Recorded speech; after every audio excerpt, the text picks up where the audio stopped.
ధర్నా చేతండి ఎమ్మెల్యేలు ఎంపీలు వస్తున్నారు.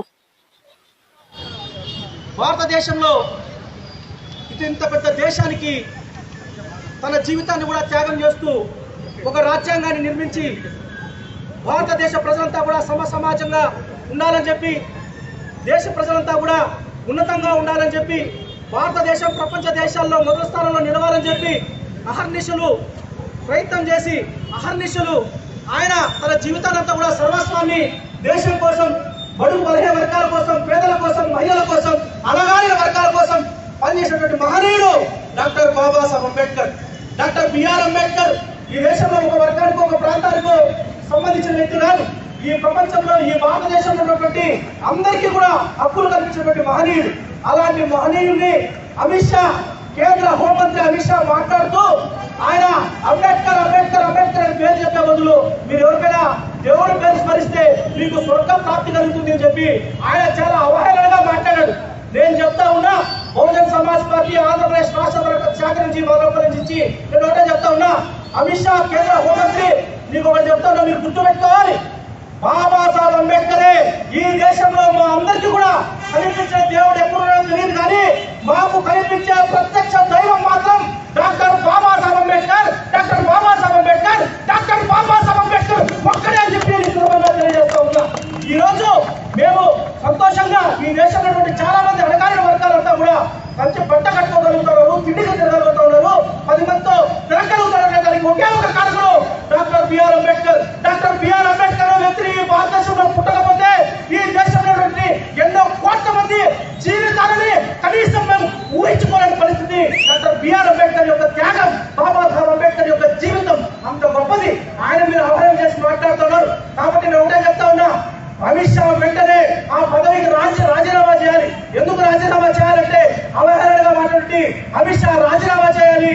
ఇంతవరకు కూడా నరేంద్ర మోడీ ప్రధానమంత్రి ఒక్కటంటే ఆయన ఎన్నికొసుకొని వస్తా ఉన్నాడు, కానీ ఒక్క చోట కూడా అవునని మాట్లాడిన తప్పు నేను క్షమాపణ కోరుతా ఉన్నా, అదేదో పొరపాటుగా మాట్లాడని చెప్పాడు. మాట్లాడలేదంటే వాళ్ళకు ఎంత నిజంగానే అహంకారం అనేది వాళ్ళ మనసుల్లో ఉందో ప్రత్యక్షంగా కనపడతా ఉంది. నేను అదేవిధంగా నిన్నటి రోజున ముఖ్యమంత్రి చంద్రబాబు నాయుడు గారు మాట్లాడుతూ ఉన్నాడు, కాంగ్రెస్ పార్టీ వాళ్ళు అది చేశారు. అంటే కాంగ్రెస్ పార్టీ వాళ్ళు చేసిన వాస్తవం, కాంగ్రెస్ పార్టీ ఇంకేం తప్పు కాదు.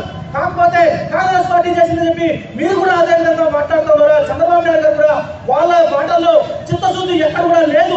ఈ భారతీయ జనతా పార్టీ కానీ, ఈ కాంగ్రెస్ పార్టీ కానీ, ఈ తెలుగుదేశం పార్టీ కానీ, ఈ జనసేన పార్టీలు కానీ, ఈ పార్టీలంతా కూడా కేవలం ఈ రోజు మాట్లాడిన మాటలు మీరు వెనకేసుకొస్తున్నారే, కానీ ఒకవేళ నిజంగా తప్పు జరిగి ఉంటే మేము తప్పు చేశామని ఒప్పుకుంటే దాన్ని ఎవరైనా హర్షిస్తారే తప్ప, తప్పు చేసి కూడా మేము మాట్లాడలేదు, మేము ఆ విధంగా మాట్లాడతాం దేశ ప్రజలు ఎక్కడ కూడా సహించబడలేదు. కాబట్టి నేను ఈ రోజు బహుజన్ సమాజ్ పార్టీ తరఫున దేశ ప్రజలతో ఒకటే చెప్తా ఉన్నా, ఈ రోజు మనం అందరం కూడా సంతోషంగా ఉండగలుగుతా ఉన్నాం. ఈ భారతదేశంలో కుల మత వర్గ ప్రాంతాలు భేదాలు లేకుండా ఏ విధంగా అయితే మనుషులంతా ముందుకు పోవాలని కోరుకునే మహనీయుడు డాక్టర్ బిఆర్ అంబేద్కర్. కాబట్టి మేము ఇక్కడి నుంచి ఒకటే డిమాండ్ చేస్తా ఉన్నాం, అమిత్ షా వెంటనే రాజీనామా చేయాలి, జాతికి, భారతదేశ జాతికి అమిత్ షా క్షమాపణ చెప్పాలని చెప్పి ఈ సందర్భంగా డిమాండ్ చేస్తా ఉన్నా. జై భీమ్, జై భారత్, జై డాక్టర్ బాబాసాహెబ్ అంబేద్కర్. ఈ భారతదేశంలో పరిపాలన కొరకు ఎలాంటి కార్యక్రమాలు కానీ పద్ధతులు కానీ అవలంబించేది పార్లమెంట్ దగ్గర నుంచి. అలాంటి పార్లమెంట్ సాక్షిగా కేంద్ర హోంమంత్రి అమిత్ షా మాట్లాడుతూ అంబేద్కర్ అంబేద్కర్ అంబేద్కర్ జపం చేస్తూ ఉంటారు.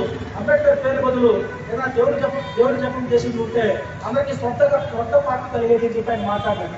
నేను అమిత్ షా గారు కూడా చెప్తా ఉన్నా, ఈ భారతదేశంలో ఉన్నటువంటి ప్రజలందరి కోసం, అణగారిన వర్గాల కోసం, పేద వర్గాల కోసం, మహిళల కోసం భారతదేశ రాజ్యాంగాన్ని ఈరోజు భారతదేశ రాజ్యాంగం నడుస్తుందంటే దానికి కారకుడు, ముఖ్యుడు డాక్టర్ బాబాసాహెబ్ అంబేద్కర్.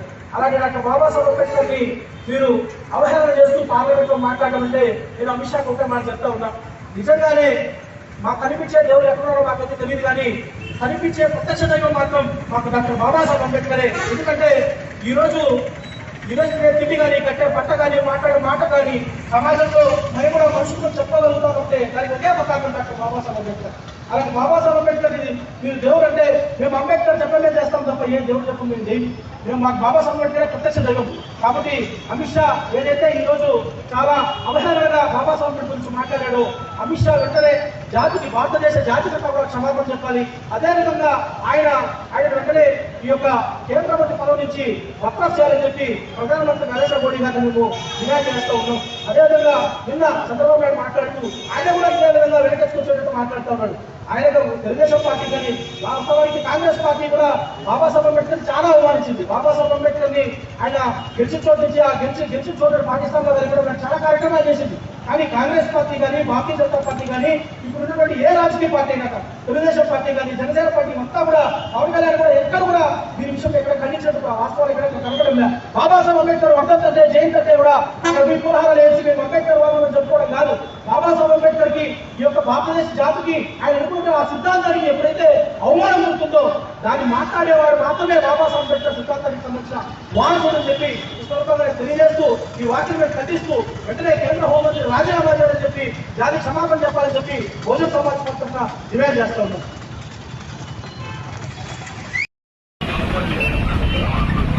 ఈరోజు సత్యసాయి జిల్లా కదిరి పట్టణంలో మరి జ్యోతిరావు పూలే వృత్తం దగ్గర ఆధునిక భారతదేశంలో మొట్టమొదటి ముస్లిం మహిళా ఉపాధ్యాయురాలు అయినటువంటి షేక్ ఫాతిమా గారి జయంతి సందర్భంగా ఈరోజు ఈ కదిరి పట్టణంలో ఉన్నటువంటి మరి ఎస్సీ, బీసీ మైనార్టీలంతా ఆలోచన చేయండి.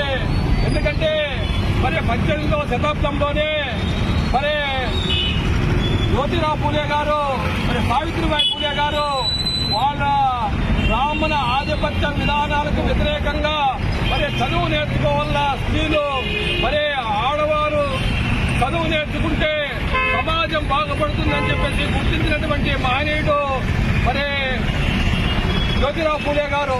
మరి ఆయన భార్యకు మరి ఆయన సమకాలికులైనటువంటి ఫాతిమా షేక్ గారికి చదువు చెప్పి ఈ దేశానికి మొట్టమొదట మహిళా ఉపాధ్యాయులు చేసినటువంటి ఘనత మరి జ్యోతిరావు పూలే గారికి దక్కుతుందని చెప్పేసి ఎస్సీ, బీసీ మైనార్టీలంతా అర్థం చేసుకోండి. మరి ఈనాడు మనం ఒకసారి ఆలోచిస్తే భారతదేశంలో ఉన్నటువంటి ఈ కుల మత దోపిడీ కబ్జాదారుల పార్టీలు మతం పేరుతోనూ, కులం పేరుతోనూ, దేవుని పేరుతోనూ మోసం చేసి, నయవంచన చేసి మరి ఓట్ల కోసము అనేక విధాలుగా మరి డబ్బు, మందు, సామాగ్రినంతా మనపై చల్లి వాళ్ళు ఈ రోజు పక్కన గడుపుతుండే పరిస్థితి ఉంది. మరి 78 సంవత్సరాలు స్వతంత్ర భారతదేశంలో ఒకసారి మనం ఆలోచిస్తే 2 కులాలు 4 పార్టీలు, 2 కుటుంబాలు 4 పార్టీలు అనే విధంగా ఈరోజు ఈ రాష్ట్రంలో జరుగుతూ ఉన్నాయి. మరి మన్యశ్రీ కాళీరామ్ గారి యొక్క ఆలోచన విధానంలో భారతదేశంలో అతిపెద్ద 3వ party Bahujan Samaj party Benji Mayawati గారి నాయకత్వాన ఈరోజు ఈ దేశంలో ప్రయాణం చేస్తూ ఉంది. మరి ఈ కుల మత దోపిడీ కబ్జాదారుల పార్టీలు ఇప్పుడే కాదు, ఫాతిమా షేక్ గారి కంటే ఆ తర్వాత వచ్చినటువంటి అంబేద్కర్ గారిని ఈ దేశంలో మొదటి రౌండ్ టేబుల్ సమావేశానికే పోకుండా మరి ఓడించినటువంటి నీతి చరిత్ర ఈ దేశంలో ఉన్నటువంటి మనువాద కుట్ర నాయకులు, అగ్ర కులాల వారికి ఉండాలని చెప్పేసి ఒక్కసారి గ్రహించండి. ఎందుకంటే ఆ రోజు ఆయన రౌండ్ టేబుల్ సమావేశానికి కాకపోతే మరి గాంధీ, నెహ్రూ, పటేల్ అటువంటి వాళ్ళు పోయి మరి ఓటర్లు గెలిపించినటువంటి మహనీయుడు వద్దని చెప్పేసి అంటే ఆ రోజు ముంబై ప్రాంతంలో ఉన్నటువంటి ముస్లింస్ మరి అక్కడ నిలబెట్టి మరి ఆయన ఓటింగ్ చేపించి మరి రౌండ్ టేబుల్ సమావేశానికి పంపించినటువంటి వాళ్ళు మన ముస్లిం సామాజికం కాదా అని చెప్పేసి ఒకసారి ఎస్సీ, బీసీ మైనార్టీలారా అర్థం చేసుకోండి. అయితే 1952 మొట్టమొదటి ఎలక్షన్ లో డాక్టర్ బిఆర్ అంబేద్కర్ గారిని కావాలని ఈ దేశ పాలకులు మరి ఓడించినటువంటి సందర్భాన్ని గుర్తించినటువంటి ముస్లిం లీగ్ పార్టీ నేను అంబేద్కర్ లేని ఈ పార్లమెంటులో అర్ధగంటగానే ఉన్నటువంటి అర్ధగంటకి రాజీనామా చేసినటువంటి సైఫుద్దీన్ బర్నార్ పశ్చిమ బెంగాల్ ముస్లిం లీగ్ పార్టీ మరి ఆ మహనీయుడు ఆ రోజు విజయం చేసి అంబేద్కర్ గారిని ఈ దేశానికి మరి ఆ పార్లమెంటు స్థానంలో గెలిపించి ఈ దేశాన్ని న్యాయశాఖ మంత్రిగా పంపించినటువంటి